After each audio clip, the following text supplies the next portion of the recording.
The next point I want to touch on is the Wednesday before Saturday show is when I'm going to start to reload and carbohydrate load so that I can fill out for the contest.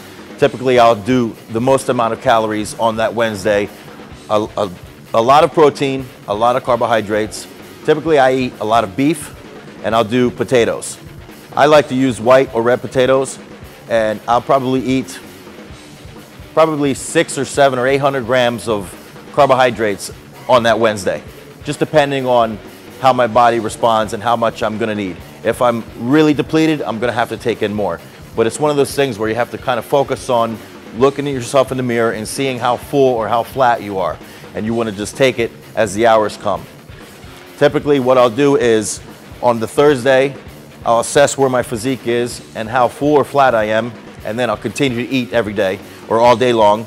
And typically I like to do mostly beef and chicken, and then I'll do potatoes. And I'll continue to eat every few hours just to see how full or flat I am. And obviously, if I'm still flat, I'm gonna continue to eat until I start to see my body starting to fill out. Obviously, you're gonna restrict your water intake as well at this point. Getting into the Friday before the contest, now you have to be very careful not to overdo it, and you don't wanna take in too many carbohydrates or you'll spill over and you'll start to hold water. And this is one of those things where you really have to be in tune with your body and make sure that you're not overdoing it or you're not underdoing it. You want to make sure you're taking in enough just to keep yourself full, but not so many calories or carbohydrates that you spill over.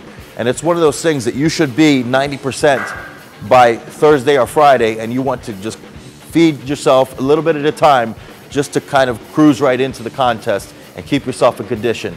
I don't believe in doing anything drastic at the last minute to try to make yourself pop, because a lot of times people will mess up a whole prep just because they're trying to trick their body or do something extreme, which typically will end up backfiring on you.